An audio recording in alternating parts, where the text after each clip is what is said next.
Praise be to Jesus.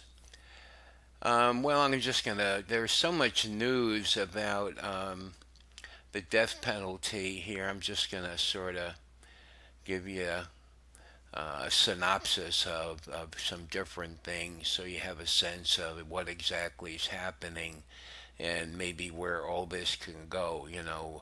I'm going to try to focus on the big picture here. So the first thing is, of course, what the plate just said, which is LGBT Catholic groups. If Pope can reverse church teaching on the death penalty, why not homosexuality? Well, and why not contraception? Why not this? Why not that? Where does this end? So this is why um, this is so important about what's going to be done, if anything, about what Pope Francis has done. But I'll talk about a little more about that in a minute. Anyway, let me read a little bit to you. Pro homosexual dissident Catholic groups see in Pope Francis's changing of the Church's teaching on the death penalty the hope that the Church will one day also change its teaching against homosexuality. New Ways Ministry called the change in the Catechism proof that Church teaching can change.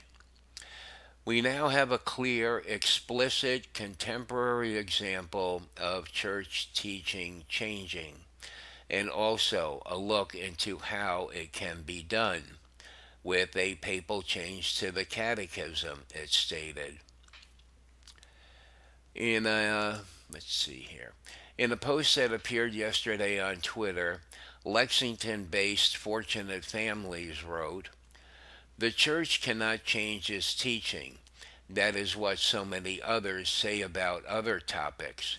For example, regarding LGBTQ persons. But doctrine develops. Today's news is a sterling example." And, just I'll give you a sense of what else is being said here. Um, Here's another headline.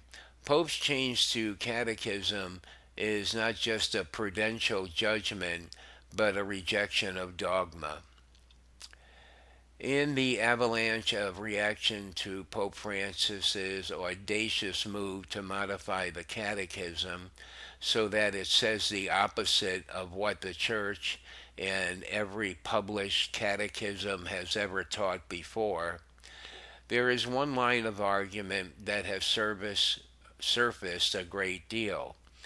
Pope Francis is not making a doctrinal statement about the illegitimacy, always and everywhere, of the death penalty, but merely a prudential judgment about the inopportuneness of its use at this time in history. In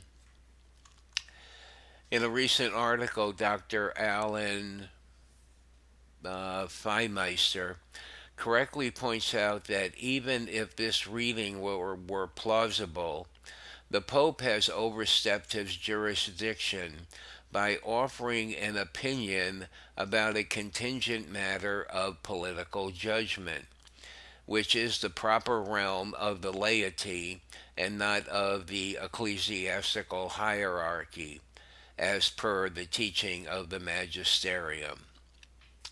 So that's what that one says. And here we have some other things.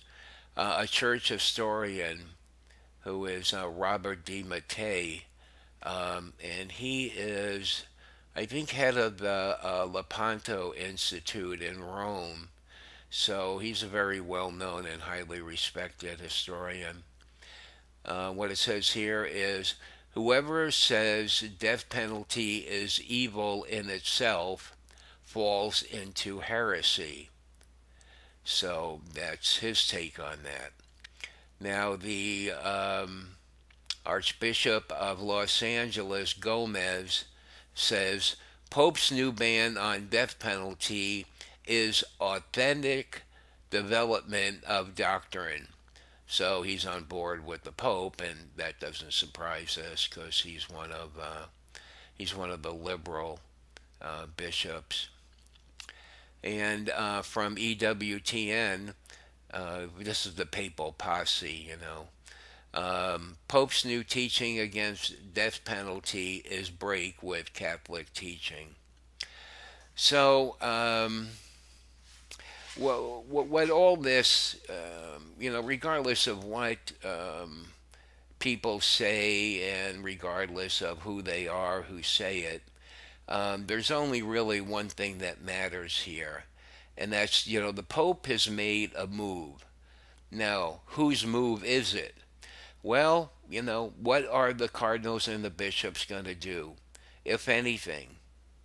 I would think that all across the world, they're networking and talking about, um, not only what happened, but the ones that the Orthodox clergy is probably trying to figure out whether they should mount some kind of statement or do something about this. I'm sure they recognize the fact that, if they do nothing about this, then it's almost a sure thing. I would say, like maybe even like 95 or 99% chance that if no one challenges the Pope on this, that he'll go ahead and just, do this again with something else. I'm thinking contraception, but who knows? Um, so really, the ball is in the court of really the Orthodox clergy and whether or not they're going to do anything about this. Um, church historians and theologians can do what they can do, um, but they can't really bring the kind of pressure on the Pope that cardinals and bishops can. If anybody can put pressure on the Pope, it would be them. What was it, last year or the year before? The laity made up of theologians and historians and scholars and university people came up with the filial correction, which has a lot of very specific points in it about where the Pope was in error. And, the Pope never responded to that. Of course, the Pope never responded to the dubia, which were the questions asked by the four dubia cardinals. He never responded to that. So, but if anybody can put pressure on the Pope, it would be the Orthodox cardinals and bishops. And, historically, as we've been following this, over these years here, they don't really seem to be organized in any sort of way. Cardinal Burke will speak out, or, Bishop Schneider will speak out, and a few others will speak out. Um, but, I have a sense that there are more of them. They're just fearful or whatever.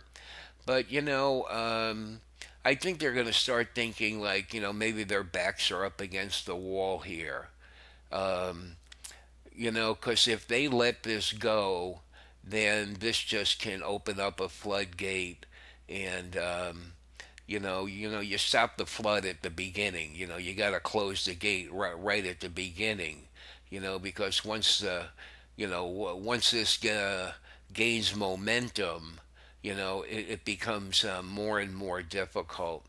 So I think we'll see in the next few weeks whether or not there's some kind of organized, mounted sort of attempt at calling the Pope on the carpet about this, and how exactly that happens, I really don't know. Um, I suppose there could be another dubia, um, but they have to try.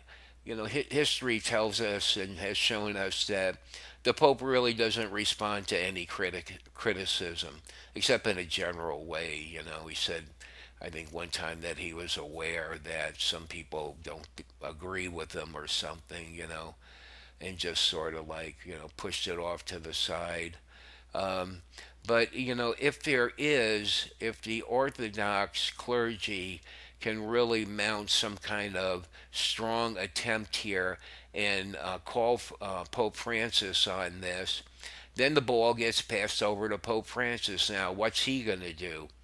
Well, one of the things he could do, and I'm just going to talk about this briefly because I don't really want to, presuppose anything, but there's been talk that last year, this was supposed to be something that was secret that got leaked out, um, that he was having some of his Vatican people put together a letter that basically would